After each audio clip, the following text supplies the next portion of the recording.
Assalamualaikum. We are from group 1. This is the question for group 1, which is predict the product of electrolysis of molten lead to bromide. Dia cakap molten lead to bromide. So kita tahu yang molten ni adalah bila elemen tu kita leburkan dia sampai dia jadi liquid, but dia tak ada H2O. So untuk tackle soalan ni, kita tahu yang nanti dia ada there is no competition of ions because there is no H2O. So there will be no need to compare SRP value. Lepas tu kita keluarkan elemen yang dia dah bagi, which is PbBr2.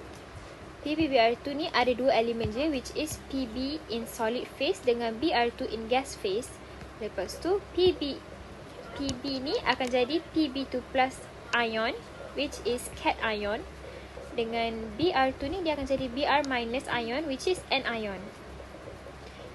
Both of them are in liquid phase sebab bila dah di-meltkan, so dia akan jadi liquid. Okay, seterusnya this is the diagram yang kita kena lukis. Apa benda yang kena ada dekat diagram ni adalah dia punya electrode, which is carbon. Kenapa kita guna carbon electrode? Because carbon is an inert electrode. Lepas tu kita punya elemen molten tu, which is liquid. Flow of electron dengan anode dengan cathode kena labelkan, terminal positif dengan negatif.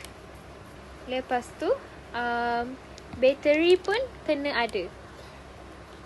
So because our solution has only Pb2 plus and Br minus, so of course lah memang ada salah satu je yang akan tertarik kepada cathode and also anode kan. So species of ion present at cathode is only Pb2 plus. Kenapa? Sebab Pb2 plus is cation. So kita nak senang ingat cation dengan cathode. So Pb2 plus in phase liquid. Jangan lupa phase liquid. Okay, lepas tu so sebab Pb2 plus je seorang, so Pb2 plus liquid will be selective discharge. So at the end of our experiments, we will bukanlah at the end of the reactions, we will see Pb metal deposited at cathode. Okay, so for anode, species ion yang present dekat anode is only Br minus dalam phase liquid. Kenapa Br minus je? Sebab tadi Pb2 plus ada dekat cathode. So yang dekat anode ni tinggal satu je lah, Br minus. Okay, so Br minus ni lah yang will be selective discharge at anode. So what we can see at the end of the reaction is bromine gas is evolved at anode.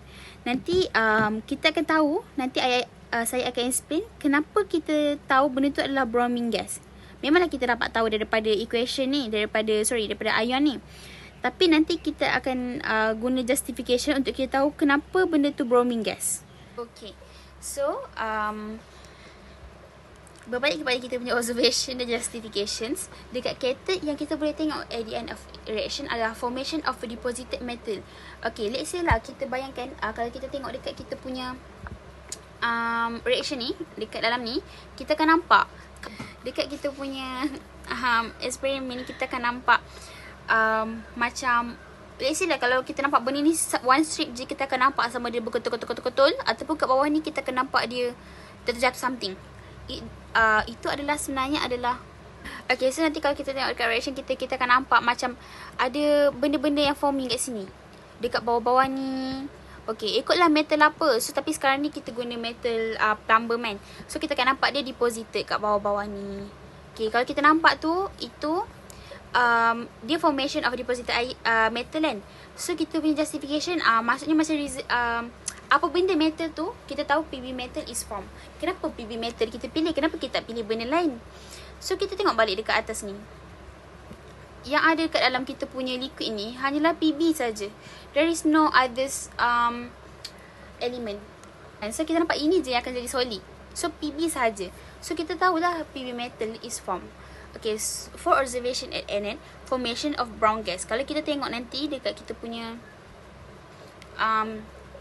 reaction nanti, kita akan nampak bubble of gases, dan dia punya gas tu dalam warna brown.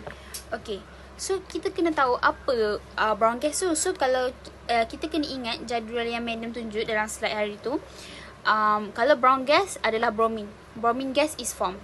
Okay, macam mana kita nak confirmkan bromine gas ni adalah bromine gas? So kita ada test dia, iaitu kalau kita letak blue litmus paper yang lembap sebenarnya, sebab gas kita nak bagi react dengan blue litmus paper, kita kena lembapkan sikit. Blue litmus paper, kalau kita letak gas tu, dia akan bertukar daripada blue kepada red. So bila daripada red ni, lama-lama warna tu akan pudar sendiri jadi white. So kita dah tahu, kita punya justification, the brown gas formed at the end of the reaction is bromine gas. Okay, so this is the half cell equation for this reaction. So kita ada cathode. Cathode is Pb2+, phase dia adalah liquid, plus dengan 2E- akan menjadi Pb liquid. So cathode akan undergoes reduction, which is oxidation number dia akan berkurang from 2+ menjadi 0. Sebab tu dekat Pb ni tak ada number pun apa-apa dekat atas ni. So anode pula dia akan undergoes oxidation, which is number oxidation dia akan bertambah. So dekat sini kita ada 2Br-, phase dia adalah liquid, akan menjadi Br2 dalam phase gas plus dengan 2E. So dekat dalam reaction ni kita tak perlu nak darabkan ataupun bahagi dengan apa-apa, sebab number elektron dia dah sama. Bila number elektron dia dah sama, kita boleh just pangkah-pangkah je. Bila kita dah pangkah, tinggallah Pb2+, phase dia liquid, akan jadi Pb phase liquid juga, and then untuk anode tinggal 2Br- jadi Br2. So kita akan tulis balik overall cell reaction. Yang dekat belah kiri kita tulis belah kiri saja, yang dekat belah kanan kita akan tulis belah kanan saja. So jangan campur adukkan rumah diorang. So tulis Pb2+ plus dengan 2Br-, and then akan jadi Pb plus Br2. And careful not to forget untuk tulis dia punya phase, sebab phase ni one of the important things yang dia akan tengok sewaktu kita menulis equation bagi half cell reaction ni.